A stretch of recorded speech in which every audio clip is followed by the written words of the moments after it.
नमस्कार, मैं हूं शरद द्विवेदी और हमारा आज का मुद्दा है कांग्रेस की क्लास 2028 की आस। कांग्रेस की क्लास और क्या उम्मीद है उससे 2028 में, ये सब पहले समझ लेते हैं, फिर डिबेट की तरफ चलते हैं। तो पहले देखिए हमारी खास रिपोर्ट और उसके बाद डिबेट की तरफ। धार के मांडू में 20 से 22 जुलाई तक कांग्रेस की क्लास लगेगी। 3 दिन, 9 सत्र और 1 लक्ष्य। इस प्रशिक्षण शिविर में विधायकों को सिखाया जाएगा विपक्ष की प्रभावी भूमिका निभाने का मंत्र। एआईसीसी से जुड़े वरिष्ठ नेता और एमपी कांग्रेस के दिग्गज इस प्रशिक्षण में विधायकों को टिप्स देंगे। धार के मांडू में लगेगी कांग्रेस पाठशाला।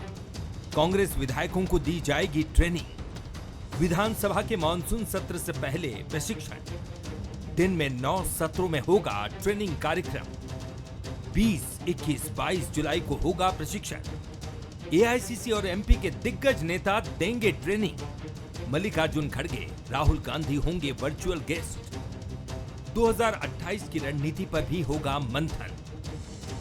माना जा रहा है कि बीजेपी की तर्ज पर हो रहे इस प्रशिक्षण शिविर में कांग्रेस विधायकों को संगठन, विपक्ष की भूमिका और समन्वय का पाठ पढ़ाएगी। देखिए कि समय समय पे प्रशिक्षण की आवश्यकता सभी पार्टी को, सभी दल को, विधायकों को, सांसदों को सभी रहता है, क्योंकि हम विपक्ष की भूमिका में है। आने वाला सत्र है, धारदार तरीके से जो भ्रष्टाचार हो रहा है, क्राइम मध्य प्रदेश के अंदर बढ़ रहा है, बेरोजगारी बढ़ रही, इनके खिलाफ हम किस तरीके से सदन में अपना प्रदर्शन करें और सड़क पर कैसा करें, उन तमाम बातों को चर्चा करेंगे। और निश्चित रूप से एक नई ताकत के साथ इस प्रशिक्षण के बाद विपक्षी भूमिका में और धारदार तरीके से कांग्रेस पार्टी का विधायक दल देगी। 28 जुलाई से विधानसभा का मानसून सत्र शुरू हो रहा है। उससे ठीक पहले कांग्रेस अपने विधायकों को मैदान के लिए तैयार कर रही है, जिसमें उनको सिखाया जाएगा कि जनता के मुद्दों को कैसे सदन में उठाना है, सरकार की नाकामियों को कैसे उजागर करना है और संगठन के साथ कैसे समन्वय बनाकर चलना है। जनता के बीच संवाद और आचरण की भी क्लास होगी। कांग्रेस के प्रशिक्षण शिविर को बीजेपी नकल बता रही है। इस बात को जरूर ध्यान में रखना चाहिए कि नकल के पीछे भी अकल की जरूरत पड़ती है। अच्छा, कांग्रेस के विधायकों को प्रशिक्षण कौन देगा? नेता ही अप्रशिक्षित है। प्रशिक्षण देने वाला कुछ जानता तो हो। क्या राहुल गांधी जी का प्रशिक्षण आपने देखा है? क्या खड़गे जी का प्रशिक्षण देखा है? सही मायने में पहले अपने आप को प्रशिक्षित करना होता है, तब आप प्रशिक्षण दे सकते हो। दिल्ली में विपक्ष के रूप में कांग्रेस की वापसी से पार्टी उत्साहित है। अब उसका फोकस राज्यों के संगठन पर है। संगठन सृजन के तहत अब पार्टी अपनी जमीनी ताकत को फिर से खड़ा करने में जुट गई है। इस पूरी कवायद के केंद्र में है पार्टी के विधायक, जिन्हें अब सिर्फ नेता नहीं, संगठन के सिपाही बनना है। कांग्रेस की क्लास होने वाली है, जिसका मकसद है 2028 की आस को पूरा करना। अब देखना होगा कि इस ट्रेनिंग के बाद विधायक जनता और सदन की परीक्षा में कितना सफल हो पाते हैं।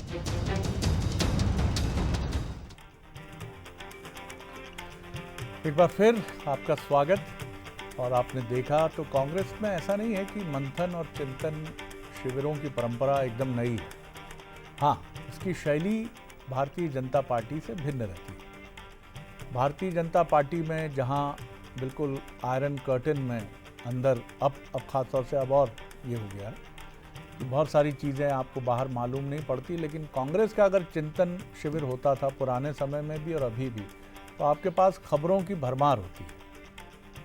कौन निराश था, किसने सुझाव देते समय मर्यादा लांघ ली, किसको डांट पड़ गई, या क्या टॉप लीडर्स ने कहा। और ये कोई ऐसी चीज़ नहीं कि इससे कांग्रेस को नुकसान होता है। दरअसल किसी भी परिवार में जब आप अपने मन की बात खुलकर कह देते हैं तो उससे फायदे ही होते हैं। नुकसान तब होते हैं जब इसके बाद भी मन का मैल समाप्त नहीं होता है और सब कुछ कहने के बाद भी आप मेरा टेसू यहीं अड़ा, इसी पर अड़े रहते हैं। बराबर। तो अब कांग्रेस भी चली है चिंतन शिविर की राह पर और बीजेपी तंज कस रही है कि नेता ही प्रशिक्षित नहीं है तो प्रशिक्षण कौन देगा। बंसल न्यूज़ के सवाल देखिए, क्या 3 दिनों की क्लास में कांग्रेस 2028 में अपनी मजबूत वापसी की तैयारी कर पाएगी? क्या मांडू में ट्रेनिंग के बाद कांग्रेस विधायक मानसून सत्र में हल्ला बोल पाएंगे? कांग्रेस की पाठशाला, बीजेपी के पचमढ़ी शिविर की नकल या कोई और रणनीति? जो मेहमान हमारे साथ हैं उनसे मुलाकात करिए। मेरे साथ स्टूडियो में है संदीप पौराणिक जी, वरिष्ठ पत्रकार, राजनीतिक विश्लेषक, उनका बहुत स्वागत है। फिरोज सिद्दीकी साहब हैं, कांग्रेस के युवा नेता प्रवक्ता, उनका बहुत स्वागत है। और बीजेपी के युवा नेता और प्रवक्ता अजय यादव जी हमारे बीच में हैं, उनका भी स्वागत है।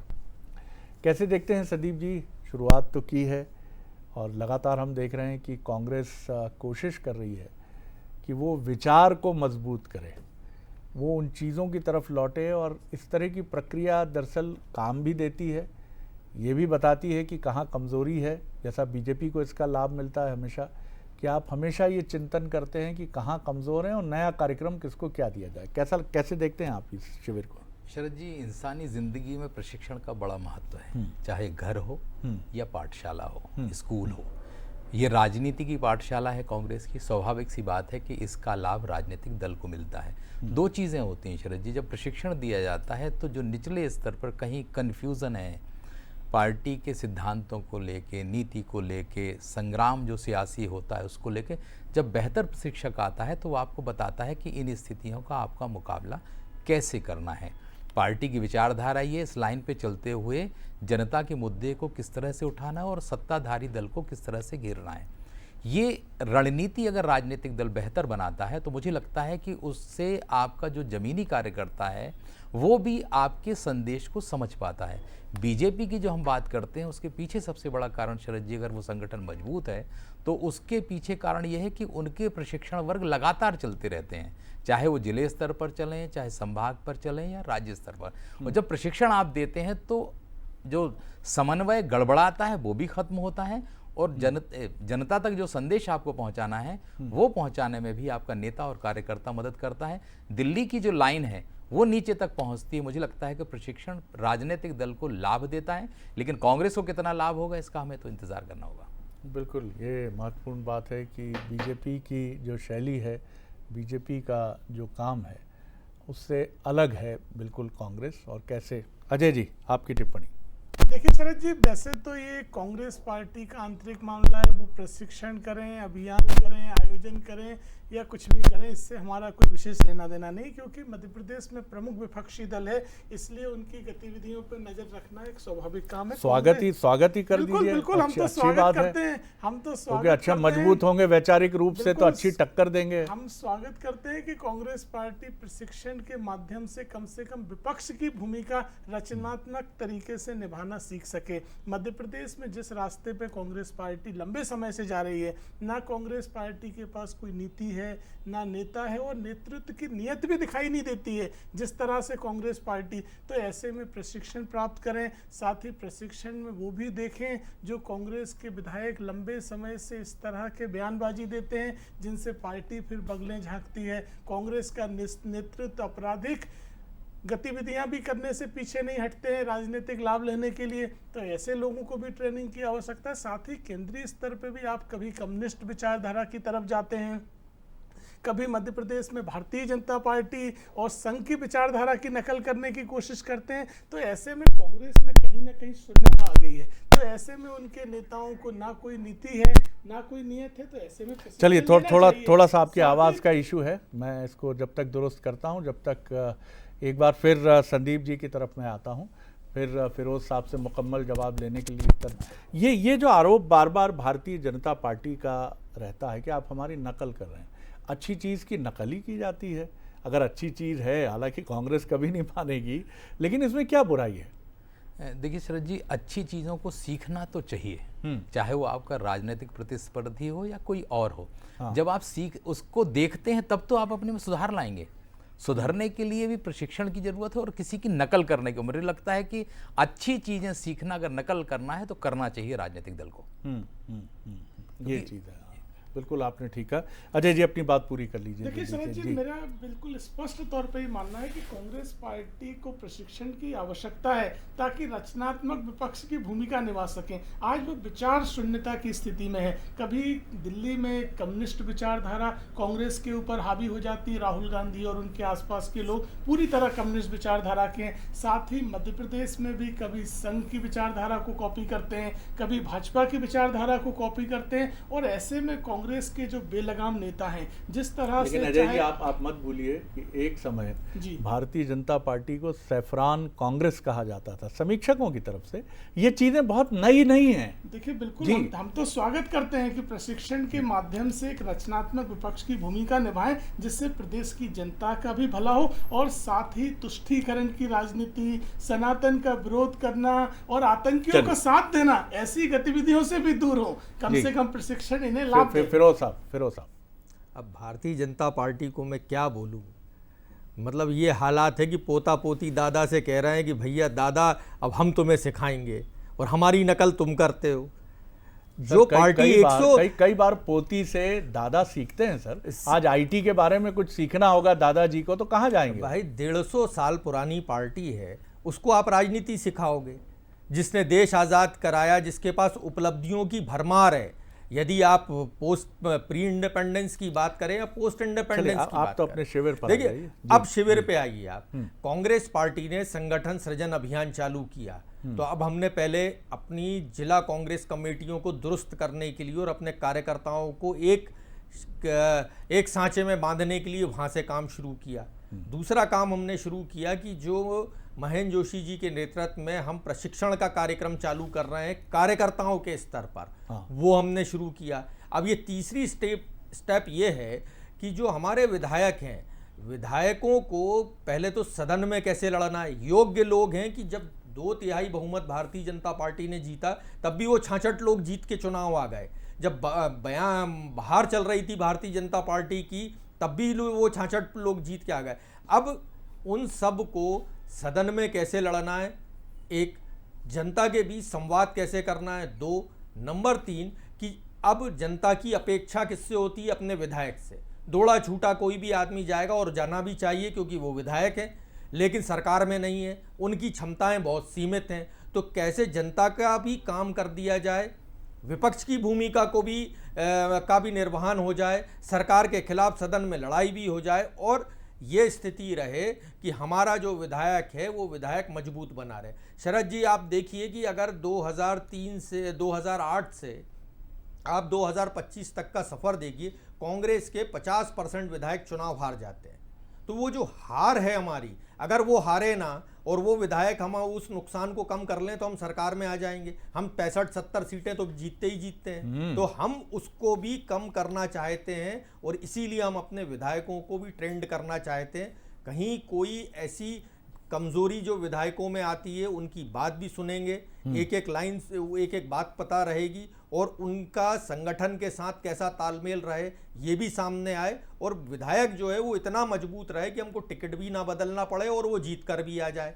तो ये हम जमीनी स्तर से इस काम को कर रहे हैं। इधर भारतीय जनता पार्टी का दिमाग नहीं जाएगा, लेकिन ये कांग्रेस की बात है। तो भारतीय जनता पार्टी तो 50-60 उड़ाती है टिकट, हम टिकट नहीं उड़ाना चाहते। हम चाहते हैं कि जो विधायक बन के आया है वो दोबारा हम उसको फिर टिकट दें और वो जीते, और जीतने की उसकी क्षमता रहे तो उसको आज से तैयारी करेगा, जब 2028 में वो विधायक महोदय जो है जनता के बीच में एक अच्छा चेहरा और एक अच्छे जनसेवक के रूप में निकलेंगे। तो ये सारी चीज़ों पे बिंदुवार जो जीतू पटवारी जी हैं उनका एक एक कार्यक्रम जो है उन्होंने पूरा 2028 तक का पूरा अपना एक प्रोग्राम, एक कैलेंडर बना रखा है। उनको पता है किस समय में क्या करना है और वो उस कार्यक्रम को अपने बढ़ाते जा रहे हैं निरंतर।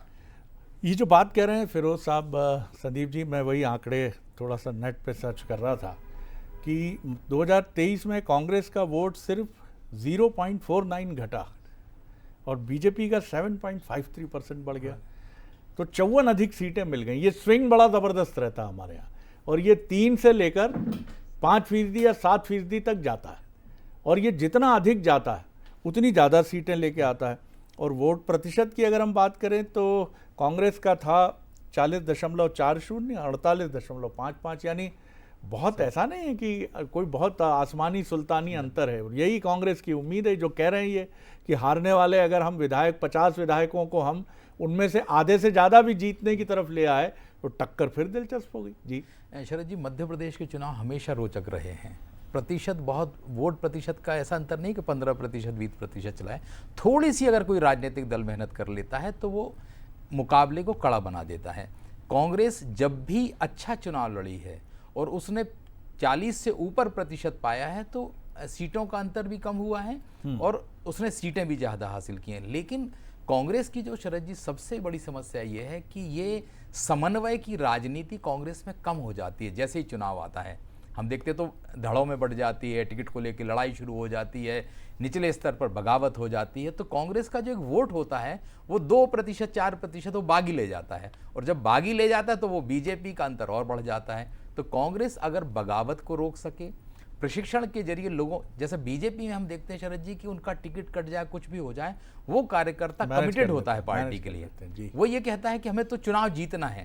कांग्रेस अगर ये भाव, मुझे लगता है कि कांग्रेस को सदन की लड़ाई, जनता की लड़ाई, जमीन की लड़ाई से बेहतर होगा कि वो कार्यकर्ता के अंदर एक भाव पैदा कर दे कि सत्ता मिले पार्टी को, हमें टिकट मिले या ना मिले, ये भाव जगाने की ज्यादा जरूरत है। मुझे लगता है इन प्रशिक्षणों से ज्यादा अगर पार्टी के अंदर एक जागरूकता का या कोई कहे कि जन जागरण अभियान चलाए पार्टी, तो ज्यादा असरकारक होगा। बिल्कुल। और इनके नेता कांग्रेस के जब तक सेल्फलेस ना दिखें, जैसे अभी हम देख रहे हैं कि मध्य प्रदेश में वो लड़ाई हमने 18 और 19 में देखी, हमने भूपेश बघेल जी और सिंहदेव जी के बीच में देखी, और सचिन पायलट और अशोक गहलोत के बीच में देखिए, अब सिद्धारमैया और डीके शिव कुमार के बीच में देख रहे हैं।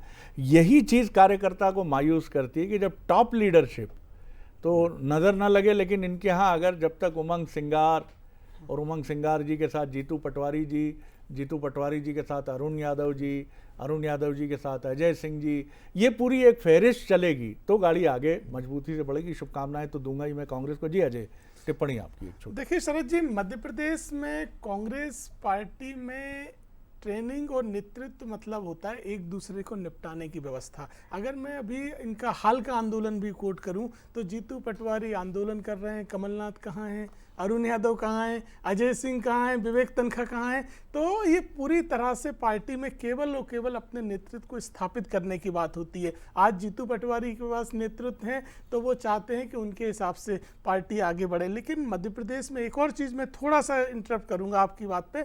मध्य प्रदेश में मत प्रतिशत में भी पूर्व में आधा 1% का अंतर होता था, चाहे 93-98 हो। कांग्रेस की सरकार बनी, भाजपा की 40 सीटें कम, लेकिन अंतर केवल आधा प्रतिशत। अजय जी, इसमें एक कोई भी बड़ा मुद्दा जब आ जाता है, जैसे उमा जी आई थी 2003 में, तब आपका एक बड़ा जम था। मेरे ख्याल से संदीप जी 10% के आसपास वोट अधिक थे, जबकि 18 में आपका वोट फीसदी था 41.02, बराबर ही थे। और उससे आप 7% ज्यादा है इस बार, तो ये स्विंग आपको 50 सीटें ज्यादा दे गया। लेकिन अब 23 में वो अंतर 8% विधानसभा में और लोकसभा में सीधा 28% अंतर हो गया है। तो अब वो कांग्रेस पार्टी का कोर वोट बैंक भी समाप्त हो गया है। लोकसभा में ट्रेडिशनली, यानी during the regime of Congress government, जब दिग्विजय सिंह थे तब भी मध्य प्रदेश का मतदाता इसमें बड़ा लॉयल है। वो बीजेपी के केंद्र के मामले में बीजेपी के साथ जाता है, लेकिन मतों का प्रतिशत का अंतर बहुत ज्यादा बढ़ गया है। तो उस मामले में कांग्रेस पार्टी का नीचे जमीन पे कार्यकर्ता भी समाप्त हो गया है, कैडर भी समाप्त हो गया है। ये उसको प्रमाणित करता है। सीटें हम पहले भी इतनी ही जीत रहे थे, लेकिन मतों का अंतर दुगना हो गया है। तो ऐसे में कांग्रेस पार्टी जिस तरह के प्रपंच कर रही है, उसकी बजाय अपने कार्यकर्ताओं को इकट्ठा करे, नेतृत्व को सम्मान दे। राहुल गांधी मध्य प्रदेश आते हैं, कमलनाथ जी जैसे बड़े नेता से कहते हैं, you Kamal what are you doing. तो ऐसा नेतृत्व जनता और कार्यकर्ताओं के बीच में क्या संदेश देगा। और आप कह रहे हैं राहुल गांधी के नेतृत्व में ये ट्रेनिंग कैंप होने वाले हैं। साथ ही जब से जीतू पटवारी संभाल रहे हैं तो वरिष्ठ नेता दरकिनार हैं, जब कमलनाथ जी संभाल रहे थे तो अन्य नेता दरकिनार थे। तो कांग्रेस पार्टी के मुद्दे भी जनता को नहीं छू पा रहे हैं। आपके विधायक विभिन्न वर्गों को आपत्तिजनक बात कहते हैं। तो ऐसी भावनाओं के साथ आप जनता के बीच में जाएंगे तो कभी कसौटी पे नहीं उतरेंगे। हम तो कहते हैं रचनात्मक विपक्ष बनिए, सरकार को भी लाभ होगा। आप प्रदेश को भी बदनाम करने लगते हैं, विदेशों में जाके राहुल गांधी विरोध करते हैं, और जब मध्य प्रदेश में उद्योगपति आते हैं तो कांग्रेस पार्टी विरोध करती है। तो ये चीजें कांग्रेस को पूरी तरह दूर करती जा रही हैं। जी, देखिए, बोलने के लिए तो बहुत कुछ भारतीय जनता पार्टी के लिए मेरे पास भी है।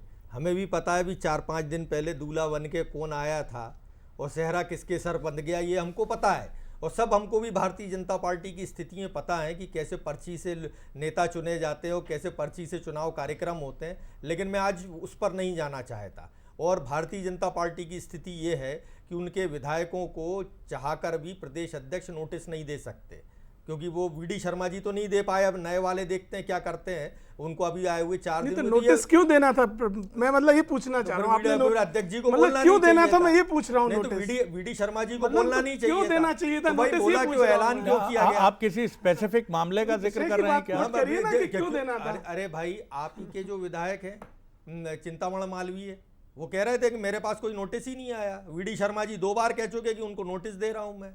प्रीतम लोधी जी के बारे में भी कह चुके।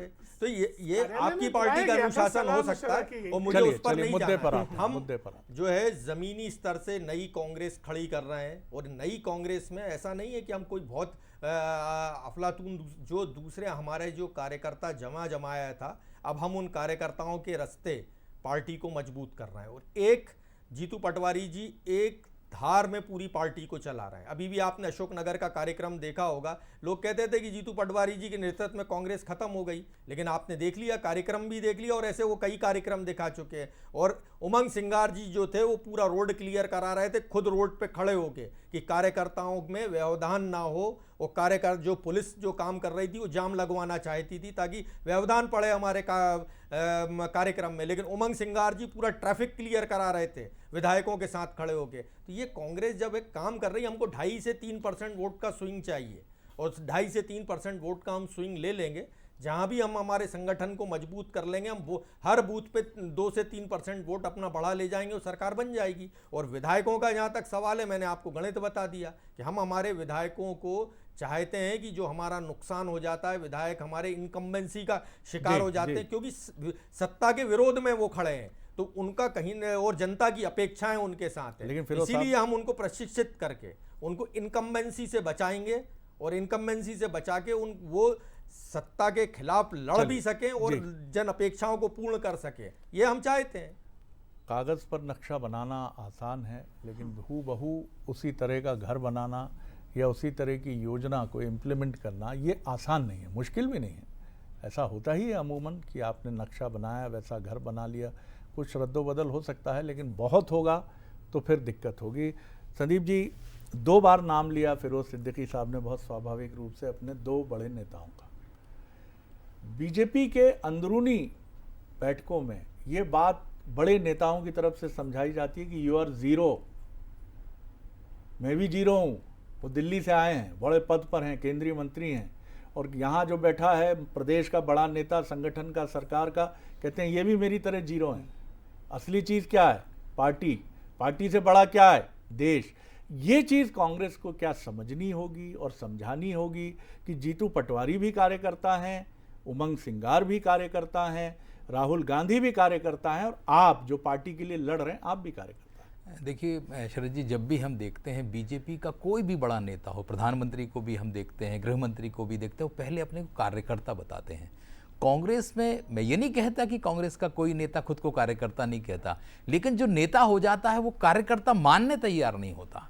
उसके रहन सहन से लेके उसकी कार्यशैली, वो आम कार्यकर्ता बनने की कोशिश ही नहीं करता। और मुझे लगता है कि कांग्रेस की ये जो खाई है कार्यकर्ता और नेता के बीच की, वो बनने का कारण भी यही है कि सारे नेता बन जाते हैं, वो अपने गुट बना लेते हैं, अपने लोगों को साथ लेके चलने की कोशिश करते हैं।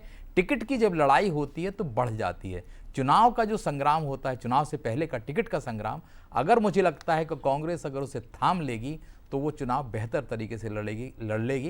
लेकिन प्रशिक्षण क्या होगा, कैसे होगा, कौन देगा, कितना असर करेगा, ये तो आने वाला समय बताएगा। बिल्कुल, क्योंकि आप एंटी इनकम्बेंसी या बीजेपी की तथाकथित खामियां, इन पर अगर भरोसा करके चुनाव में उतरेंगे तो आपको कभी कभी वंस अपॉन ए टाइम कभी कभी आपको फ़ायदा मिल सकता है, जैसा 18 में मिला आपको। लेकिन अगर आप, क्योंकि इतनी चतुर पार्टी है, आपकी चुनौती, बहुत कम वक्त है, 10 सेकंड आपके लिए, 10 सेकंड देखिए सर जी, मेरा मानना है कि किसी भी तरह की ट्रेनिंग के लिए मुख्य होता है अनुशासन, और जब कांग्रेस पार्टी में अनुशासन नहीं है तो ये ट्रेनिंग कार्यक्रम प्रोपोगेंडा से ज़्यादा कुछ नहीं होगा। फिरोज जी कह रहे थे 2-2.5% स्विंग से काम कर जाएगा। अरे हुजूर, 30% का गैप है, 2-2.5% से तो एक भी सीट नहीं बढ़ने वाली इस मध्य प्रदेश में। तो कांग्रेस पार्टी को पहले आत्मावलोकन और जमीनी सच्चाइयों को समझने की आवश्यकता है। जी देखिए, हम हमारा काम कर रहे हैं और अभी तक जितना भी जीतू पटवारी जी के नेतृत्व में हम काम कर रहे हैं, हम कड़ी चुनौती भारतीय जनता पार्टी के सामने देते आए और अभी टेस्ट होना बाकी है। हमारा इतना सा मंतव्य है कि हम अपने विधायकों को प्रशिक्षित करें, वार्तालाप करें, एक कार्य योजना बनाएं और जो विधायकों के क्षेत्रों में जो काम है, जो खामियां हैं और वो प्रदेश स्तरीय मुद्दे बन सकते हैं तो उनको प्रदेश स्तरीय मुद्दे बनाएं और इससे जो है हम हमारी पार्टी को एक मजबूती देंगे, एक आवाज़ देंगे। क्योंकि जो विधायक जब एक साथ बोलना शुरू करते हैं तो उसकी जो गूंज होती है, जो बज़ क्रिएट होता है, वो बहुत ज़्यादा होता है। और हम अगर काम कर रहे हैं तो भारतीय जनता पार्टी से बेहतर हम हमारे संगठन को आगे ले जा रहे हैं। ये देखने में ये दिख रहा है हम सड़कों पर कैसी लड़ाई लड़ रहे हैं। निश्चित तौर पर, लेकिन आप कोशिश पूरी कर रहे हैं और करना आपका फ़र्ज़ भी है और आपके ऊपर ये दबाव भी है, क्योंकि आप आना चाहते हैं उस दायरे से बाहर और सत्ता शेयरिंग करना चाहते हैं, लेकिन इसके लिए सोचने से कुछ नहीं होगा। और निश्चित तौर पर ये कार्यकर्ता से ज़्यादा बड़ी लड़ाई बड़े नेताओं की, मझले नेताओं की और छोटे नेताओं की है, जो कांग्रेस के पूरे कार्यकर्ता काडर को संभालते हैं। और माफ़ कीजिएगा, इनके स्वार्थ कई बार इतने बड़े हो जाते हैं कि 2018 के विधानसभा की बात करूं, 2013 की बात करूं, जब हम समीक्षक और हमसे भी बड़े समीक्षक जो दिल्ली में बैठे हैं वो कह रहे थे ऑल सेट है कांग्रेस की सरकार बनना, लेकिन बीजेपी बहुत चतुराई से आपकी इसी फूट का, अंतर्कलह का फ़ायदा उठाकर अपनी सरकार बना लेती है। आप अगर 2008 और 13 के आंकड़े देखेंगे, मत प्रतिशत देखेंगे, तो आपको ये समझ आएगा कि गलती आप ही के भीतर है। और 2018 में तो सरकार बनाकर भी आप सब कुछ लुटा के होश में आए तो क्या किया। तो ये सारी वो चीज़ें हैं, कर्नाटक हो, छत्तीसगढ़ हो, राजस्थान हो, मध्य प्रदेश हो, लड़ाई कार्यकर्ता की नहीं है, लड़ाई नेता की है। नेता एक साथ तो कार्यकर्ता तो है ही साथ, कहाँ जाएगा वो, आपके साथ ही चलेगा। बहुत शुक्रिया आप तीनों मेहमानों का।